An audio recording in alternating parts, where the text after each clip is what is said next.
Welcome to today's live IELTS class. My name is Adrian and I'm streaming to you from beautiful Budapest in the Carpathian Basin. I hope everybody is having a good start to the week, staying healthy and staying strong. In this class, students, we are looking at the speaking section of the exam. Specifically, we're focusing on part 1. We will do some practice. I will talk strategy and we're going to focus on how to master those Band 9 scores. And of course, as usual, this class is presented to you by aehelp.com for academic IELTS success. Please visit us there. For general IELTS, visit us at gieltshelp.com. Now, the speaking section is the same for both exams, and it's the same for the computer-based or the paper-based. You have to go sit face-to-face with the examiner and have a 12 to 15-minute discussion showing your highest level of English skills. Hi, Ferdobs. Hi, Rajveer. Hi, Nikhil. Nice to see many of our members joining into the class. Hi, Amanjat, Niha, Dil Murad. Good to see many of our regular students. Hi, Catherine, and welcome, Carolina. Students, this is a speaking class, so be sure to speak and repeat, okay?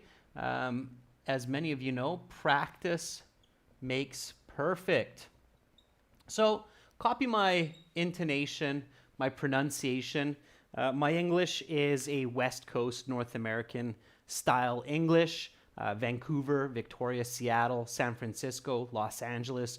Those are the places where you'll hear this kind of accent, this kind of style. And it's very popular. A lot of people like it. It's easy to understand. It's crisp. So make sure to copy it as much as possible. Okay, students, just really quickly, this is our academic IELTS website here. You can click that big red button to join our premium package. We have lots and lots of videos, practice exams, strategies for you to get those high band scores. It's definitely worth spending a couple dollars there to maximize your test results. We've added, I think, 4 new videos just over the last couple of days. General IELTS, it's the same idea. Green background, you can click that big red button to join us there. Okay. Fabrian, good luck on your exam next week. A little bit of nervousness is okay, Fabrian. Just don't be too anxious because that will affect your scores negatively. So just remember the sun will shine the next day and life goes on, and just do your best. All right. So getting back to point here, if anybody has questions, you can always send me an email, adrian@aehelp.com, and I will gladly answer any question that you may have about the exam or our products. You can get our practice exams from Amazon. For academics, search for AEhelp's Academic IELTS. For general, search for GEhelp's General IELTS, and you can get it in the electronic and the paper-based versions as well. Yeah, absolutely, Fabrian. Yeah, keep practicing. You're taking the right steps. Okay, so we have a full week of live classes starting with today and ending on Saturday. We're starting today, of course, with speaking part 1. Tomorrow we'll get into some task 2 writing with members, and we'll also do some listening practice with everyone. So look forward to that. Yeah, David, I saw that you became a member today. That's fantastic. Yeah, I saw you join. So, David, if you don't have our perks yet, make sure to send me an email so I can hook you up with the perks if you have them already. I can't remember if you're a member before or not, but let me know. Okay. All right. So, you go to your speaking interview early. So, Fabrian, when you have your speaking interview, show up early, like 45, 50 minutes before the interview starts. So leave nice and early. That way, if you have some unexpected traffic or some kind of incident, then you don't have to panic. Okay, so make sure to really just show up well before the scheduled time. You can get comfortable with your surroundings, go to the washroom, remember what you need to focus on. And then you will be met by the examiner. You will be called into the interview room for your speaking. And then the examiner will start with kind of some standard questions. So we'll practice these, and then we'll talk a little bit more strategy just to get you warmed up. Okay?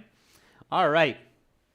So one of the first questions that you will likely be asked as soon as you get into the interview room is, may I see your identification? Okay, so it's a very good chance that that's the first question that you will be asked is, may I see your identification? So give me a nice full sentence answer for that one. May I see your identification? That's because they want to make sure before they begin the interview that you are who you say you are. Okay? So, may I see your identification? Carolina is asking, do questions before the examiner starts recording count? Technically, no, Carolina, but in reality, yes, because the examiner's mind is already evaluating or gauging your level. Okay, so that's a very good question, Carolina. All right, Victor says, yes, of course, here's my identification that I used to register. Please have a look. Good. Fabrian says, yes, certainly. Here's my passport that I used for registration. Fabrian, that's perfect. Okay, nice and fluent. All right. Manpreet says, certainly here's my passport that I used to register for the exam. Please have a look. Yeah, those are all great. So, yes, of course. Here's my passport that I used to register for this exam. Please take a look. Yeah, good. Okay, so, and then of course you give them your identification. So repeat after me. May I see your identification? Yes, of course. Here's my passport that I used to register for this exam. Please take a look. And you give them the passport. Now, the examiner will take the passport. They'll obviously turn to the page where you have your picture ID. And then they'll look at the ID, they'll look at you, look at the ID, they'll look at you, and then they will ask the question, what is your full name? And the reason for that is they're matching your identification, your name with their documents. Make sure to say the same name that you have on your passport, otherwise it's a bit suspicious. Okay? So Simran says, my full name is Raspreet Kaur. Please call me Preet for short. Yeah, Simran, that works. Absolutely, because Preet is short for Raspreet. Very good. Victor says, my name is Victor and my surname is Korolenko. Please just call me by my given name, Victor. Very nice. My father's name is also Victor, by the way. All right. It's a nice name. Catherine says, my full name is Catherine Pang. My family name is Pang. Please call me Catherine for short. Catherine is not short for Catherine. Katie or Kathy would be short for Catherine. Okay. So you'd want to say, please call me Catherine. Okay. Don't say for short because that's awkward if you're using your full first name. All right. David says, my first name is David and my given name is Valencia, but you can call me by my English name, David. David, careful, your given name isn't Valencia. It sounds like that's your family name. Your given name is your first name. It's the name that your parents give you when you're born.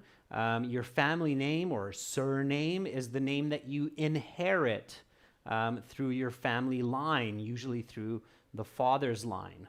Okay, so careful not to make a mistake with these first few questions because that can get you into some trouble, okay? And this is what I mean, Carolina, like they're technically not marking you yet, but when they hear a kind of mistake, like saying my given name and then you're actually introducing your family name, they'll be like, I don't think the student gets what that really means. So they are judging you even though they're not marking you technically, okay? So my first name is Matthew, and my family name is Anderson. Please just call me Matt for short. Okay, so when you use for short, make sure it's a short version of your actual name. Here we go, students. Repeat after me. What is your full name? My first name is Matthew and my family name is Anderson. Please just call me Matt for short. Okay, and then here they'll go, okay, thank you, and they'll take your passport and they will give it back to you. Okay, make sure you put your passport away. Don't lose it. Happens all the time that candidates leave their passport at the exam center and then have to travel back or get it couriered. So make sure to take your passport, okay? Don't just leave it on the table. Put it back in your pocket. And then comes the next question. So now the examiner will say something like, okay, I will ask you a few more questions to get to know you better and some questions on a general topic for part one. And at this point, they will start recording. But if I'm not mistaken, Carolina, they do actually record you saying your name for administrative purposes. Okay. All right. Or they should be anyway. All right. So here we go. A very common question is, do you work or study? Do you work or study? Okay. Give me a nice, full sentence answer for this one. Do you work or study?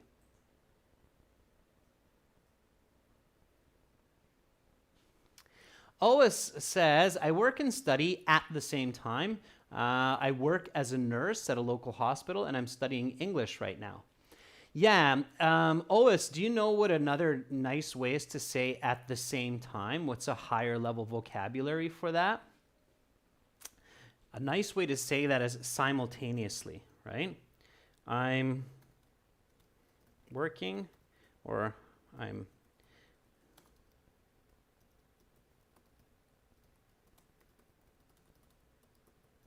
okay.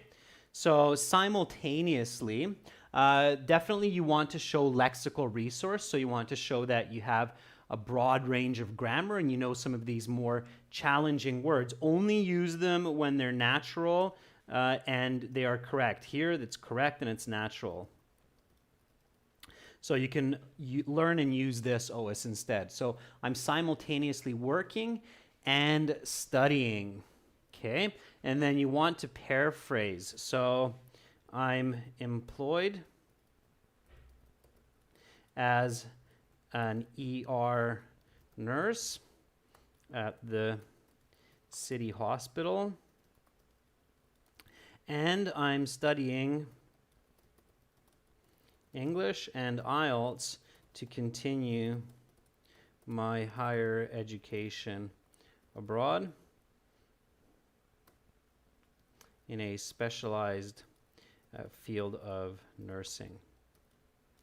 Okay, for instance, right? So that's one way that you can do it. Nick Hill says, currently I'm studying in my final year of mechanical engineering and also preparing for the IELTS exam to pursue my higher studies in my dream country of Canada. Very good, Nick Hill. Good ideas. Couple of corrections there to make it more natural, so just pay attention to that. All right.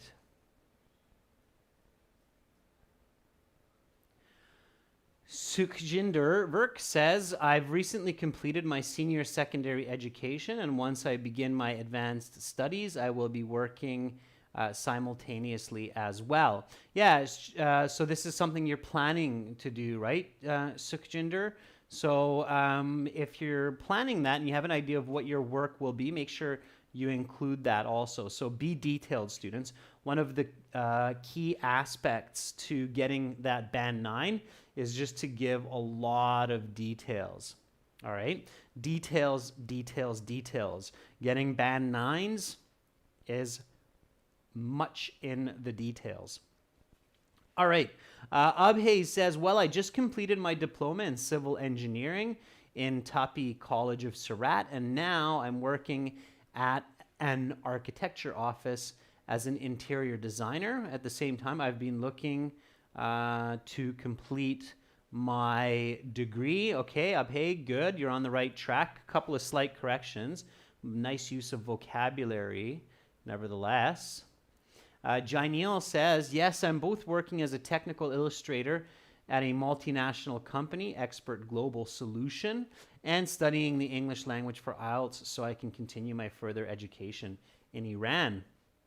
Very nice, Jainil. Jainil, in this case, the word solution would also be capital. So Expert Global Solution, all of them starting with capital letters. Okay, good. Nice job. So everybody's on the right track. Let's keep going here. All right, next question, very common question. Don't be bored by it. I know students get asked this question all the time when they're learning another language, but in the IELTS you have to imagine that it's the first time somebody is asking you this question in English and you're really excited to answer. Do you have a hobby? Okay, so the examiner will say, okay, do you have a hobby? So first question was, do you work or study? Next one is, okay, do you have a hobby? So, and they're not talking to you like an ESL teacher. They're talking to you as if it's two native speakers having a detailed discussion, okay? IELTS is not an English as a second language exam. It's an English proficiency exam. It measures English level, not whether or not you can use English as a second language. Okay, remember that. It's a big difference.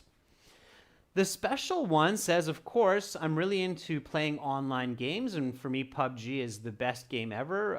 By the way, I can not only keep in touch with my friends through this game during the lockdown, but also spend my time with something that's really entertaining. Okay, special one. Good. Maybe explain a little bit about what the game is if it's your hobby. Okay. Carolina says, yes, I like to collect postcards from not only different parts of the world, but also from different time periods because they are an interesting reflection of culture and history. I have a book full of them. That answer, Carolina, seems oddly familiar. It's like I've seen it somewhere before. Make sure to be original, Carolina. Okay. And if it truly is your hobby, it's my bad. Yeah, be original, okay? Be yourself. You have great English. Vaishnavi says, yes, certainly I do have a hobby. I listen to music whenever possible. It takes my mind off the challenges in life, keeps me calm whenever I feel stressed. Also, I play badminton to help me focus on work. Vaishnavi, I made a few corrections there for sure, so be careful. Make sure that you're not missing words and ideas. Amanjot says, yes, I have many hobbies, but the one I like most is listening to music. Apart from this, gardening, cooking, and teaching English are also my pastime activities. I usually listen to music when I feel somewhat fatigued. Yeah, okay, that's not bad, Amanjot. Again, careful with the language. Students, focus on saying maybe one or two different points and express them clearly. It's a much, much better approach than saying a lot of points but not going into detail. So that's kind of my first tip for today for Band 9, okay? Tip for Band 9 speaking scores. It is much better to focus on a couple of points for your answers and go into great detail than to give many points with little detail. Okay, so that's definitely the idea, all right? Yes, I have a couple of fun pastime activities.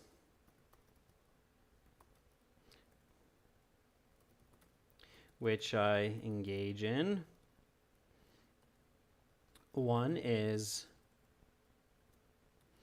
collecting coins from different parts of the world and different eras, and the other is cooking I love to eat and share good food with others.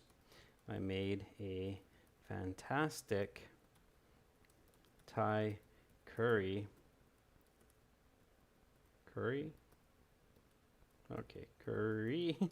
for my family. I bet all of our Indian viewers are like, he can't spell the word curry.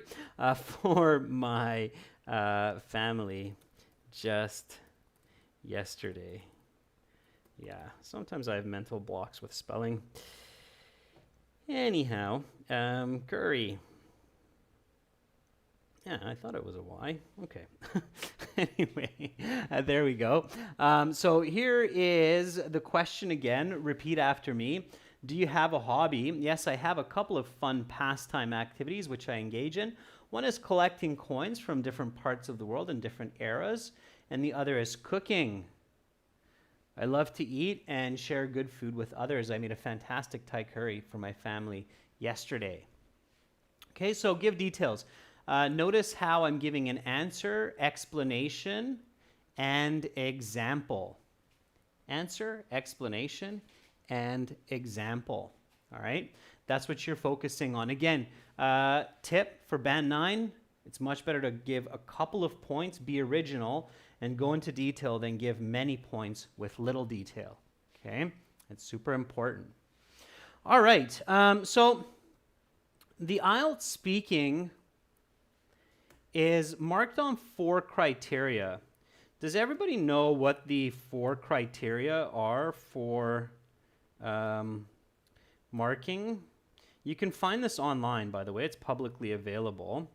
And this is basically, I mean, it's quite general, but these are the 4 categories that you're being assessed on. Now, for the examiners, they have a lot of very detailed information of what they're looking for. So Nisarg says task response. Task response, Nisarg, is not so much for the speaking. That's more for the writing section. Okay, Rajveer says fluency and cohesion, grammar, range, and accuracy. Fluency and coherence is one, yeah.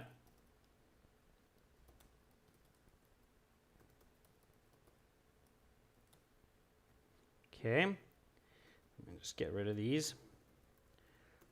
Yeah, grammar, range, and accuracy is an important one as well. Prashant says lexical resource. Yeah, that's right.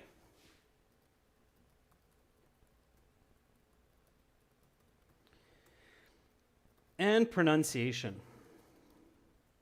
Okay.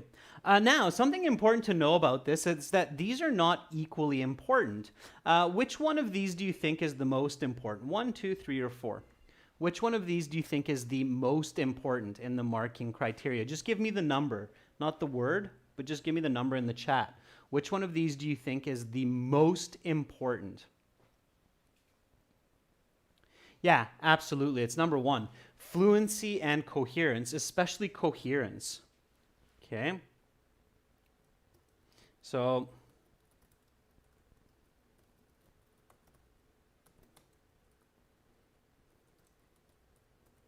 if I can't understand you, it doesn't matter that you are using lots of vocabulary and grammar. Okay, so fluency and coherence is absolutely the most important. Coherence is really the most important. Coherence means that you're making sense. Okay, if, for example, the examiner says, do you have any hobbies, or do you have a hobby? And you give the answer, well, every Saturday I like to go to the mall and buy chocolates to feed to my cat. I'd kind of be like, what are you talking about? Is that a hobby? So you have to give sensible answers, okay? Or if you say, I like to go to sleep at 8 o'clock and have a cup of tea, I'd be like, is that a hobby? I'm not sure you're understanding me. So even though you might be using good language, if I don't get you, then obviously I can't give you a good score, okay? So, fluency and coherence is by far the most important. You need to make sense. Okay, that's number one. Which one is the least important? Okay, so which one of these four, number one, two, three, or four, which one is the least important for a high band score? Okay, and Nick Hill and Victor and a lot of you are saying four, pronunciation. Yeah, it is. Okay, so a lot of students are really paranoid about pronunciation. Pronunciation is not actually that important, technically speaking. Okay.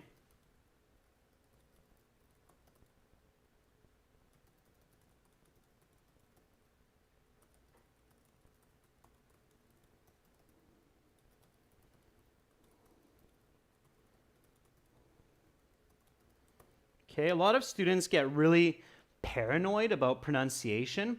Pronunciation is not that important. Remember that there are a lot of different accents of English. So I'm speaking a West Coast North American style of English. There's East Coast North American, Central South. There's British. There's all kinds of accents in Britain. There's several kinds of accents in Australia. There's Kiwi, New Zealand accent. And there's all kinds of accents of English around the world. So as long as I can understand what you're saying, it's totally okay to have a thick accent.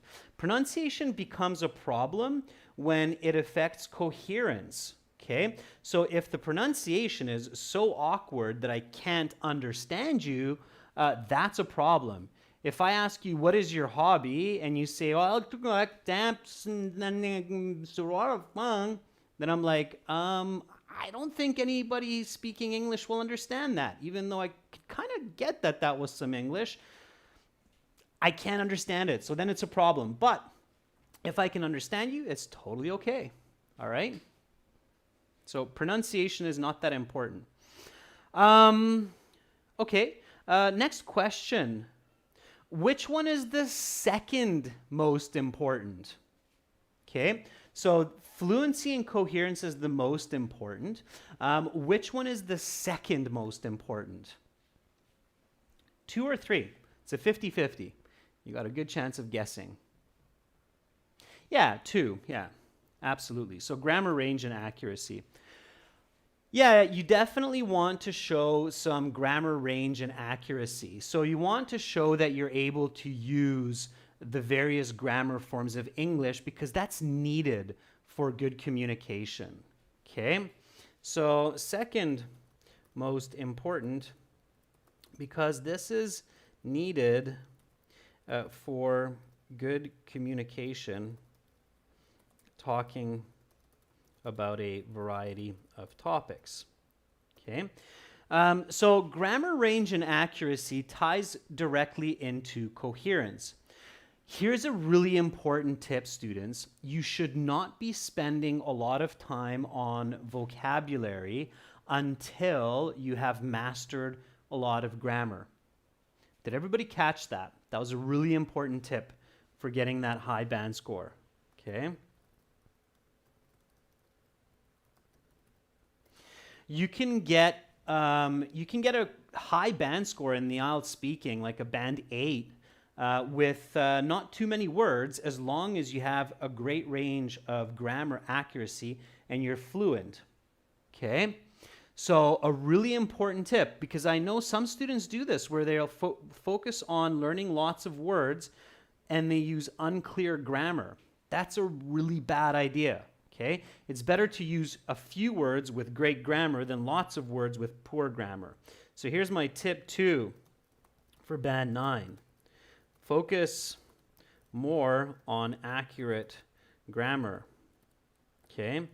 It is better to use accurate and diverse grammar with simple vocabulary than using lots of words with bad grammar. Okay, so that's a really important tip. Keep that in mind. All right. So focus on grammar much more than you focus on vocabulary. And I know people hate doing that. It's the most challenging or difficult part in another language, is really just focusing on those grammar rules and making them natural and making them instinctive. But that's where you need to put in your energy. Okay? The special one is asking, can we get band 9 with some grammar mistakes? Yeah, you can, and we even have certain natural grammar mistakes in the English language, like using was instead of were for conditionals. But of course, it depends on your grammar mistakes. So students, a band 9 doesn't mean a perfect speaking or communication score. It just means it's an expert level user, okay? You can't have grammar mistakes that lose coherence for a band 9, okay? So keep that in mind. That's what you're focusing on. All right, so let's get into some more questions and keep these points in mind as we answer these, okay? Here we go. First one. Let's talk about chores, okay? Chores are household tasks that we do on a regular basis, okay? For those that don't know.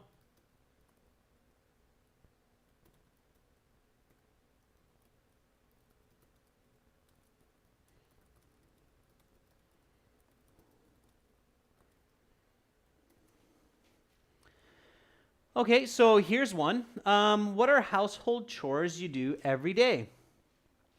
Give me a nice full sentence answer for this one.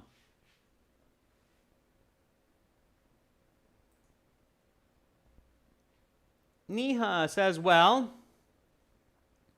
I do a myriad of household tasks such as cooking, mopping, and so many, but if I think every day, I make different types of cuisines for my family. Okay, Neha, it's a good start.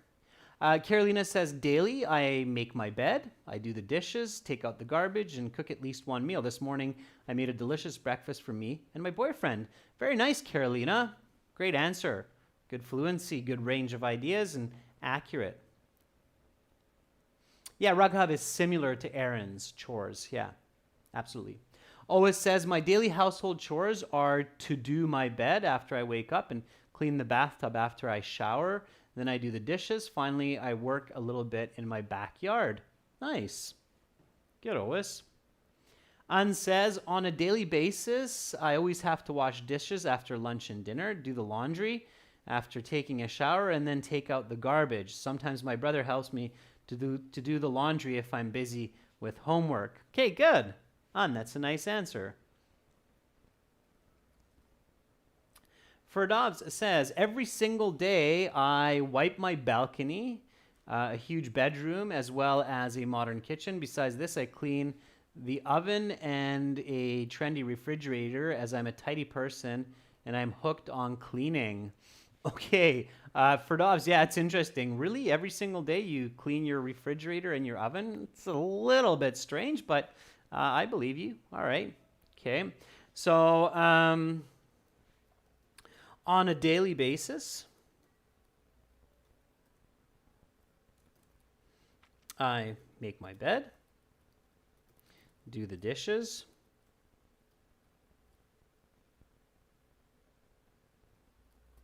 and make food for at least one meal in the day. Yesterday, I made lunch for my wife and daughter. All right. So don't overspeak. You'll have lots more questions. Here we go. So what are household chores you do every day? On a daily basis, I make my bed, do the dishes, and make food for at least one meal of the day. Yesterday, I made lunch for my wife and daughter. Okay. All right. Fluency is there. It makes sense. There's good lexical resource. Lexical resource is shown in paraphrasing. So what are household chores you do every day? On a daily basis. On a daily basis means every single day. I make my bed, do the dishes. So that is my lexical resource. Okay, let's keep going. Let's get some momentum going with our answers. Which chore is your least favorite and why? give me a nice full sentence answer for this one. So which chore is your least favorite and why?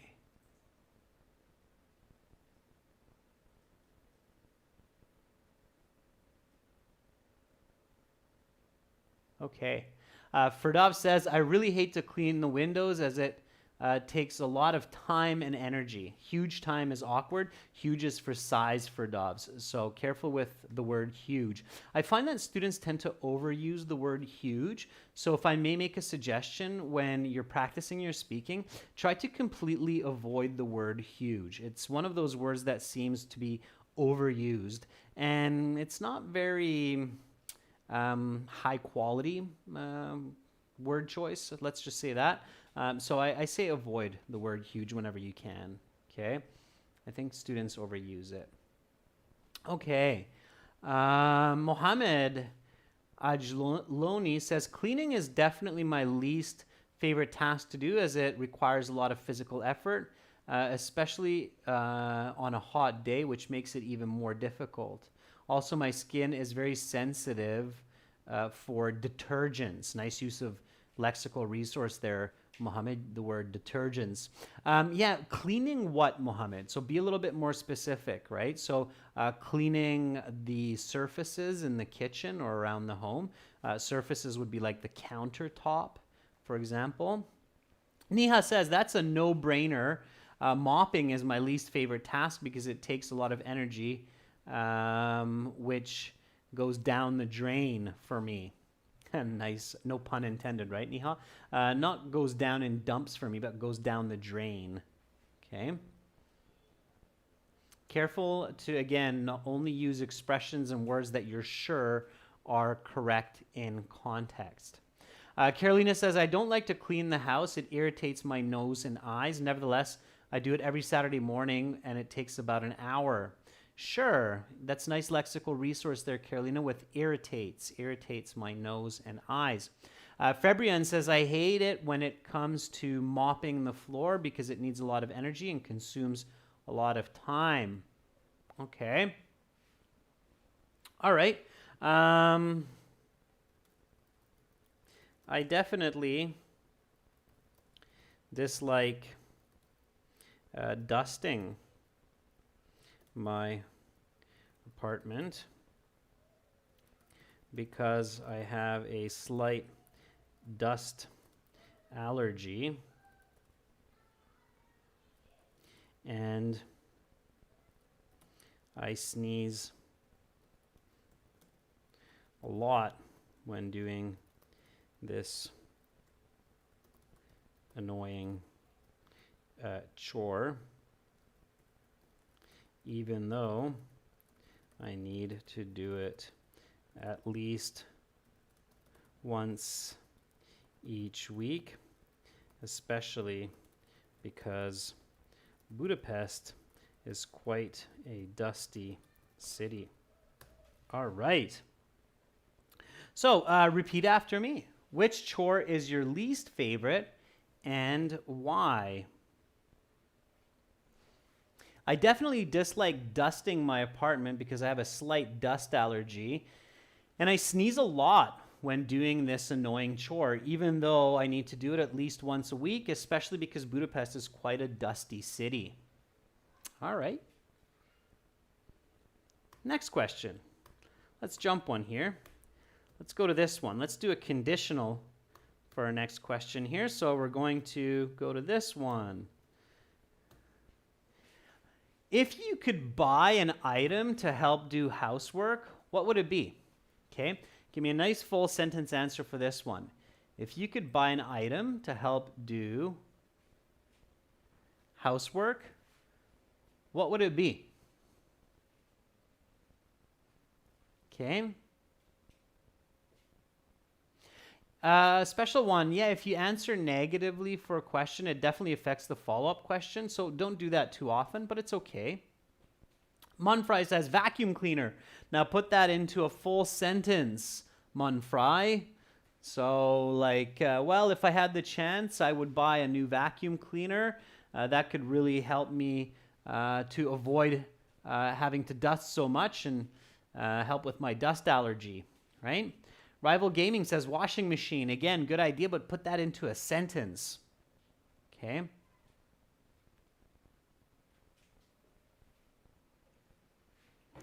All right. Gangadhara says, I would definitely buy a vacuum cleaner because it reduces my physical effort of cleaning the house. Good. Gangadhara, a little bit more information for those high bands. Zelda says, I believe that purchasing a vacuum cleaner would be the most convenient since it's a machine that almost everyone uses on a daily basis. And how would it help you, Zelda? So include that.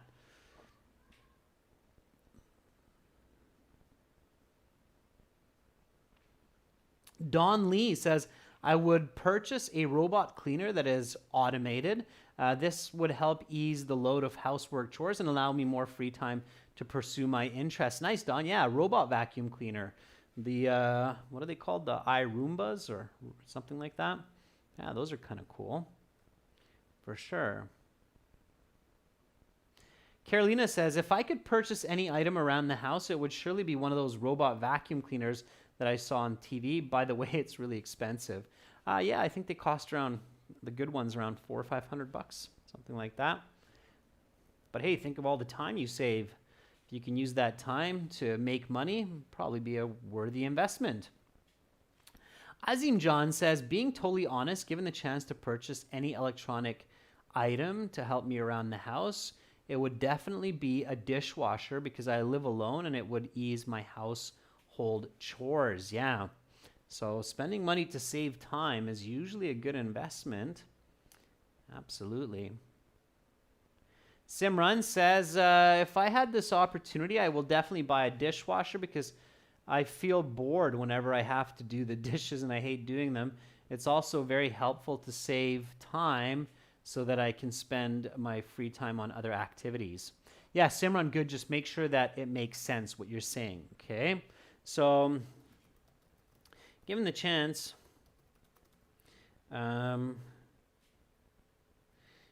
to buy any electronic gadget to help me around the home, I would purchase a robot vacuum cleaner in order to reduce my dust allergy and save energy and time on this chore so that I can spend it better elsewhere, like doing my hobby of more cooking. All right, good. Repeat after me. If you could buy an item to help do housework, what would it be?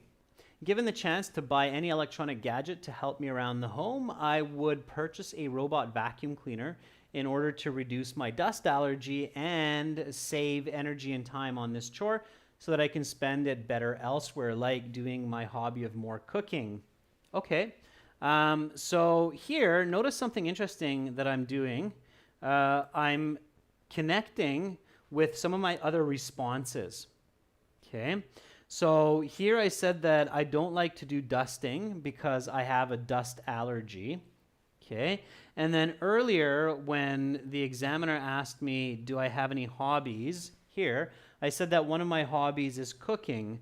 So I didn't forget about what I said and I made a connection there with this question. I said that I would buy this robot vacuum cleaner so that it would reduce my dust allergy and also I could spend more time elsewhere, like doing more cooking, which is a hobby that I actually enjoy. Now, in order to do that, you definitely have to stay calm. So this is my tip number 3 for today, to get that band 9. By staying calm and connecting ideas among your answers. Okay, this will improve your coherency score, and and you will sound original. Okay, so again, remember coherence was really important, right? You have to be coherent to get that band 9. And another point that we didn't talk about that is also very, very important for the band 9, which is not included in the marking criteria on their paper, but they are looking for this original answers. Okay, so remember this one.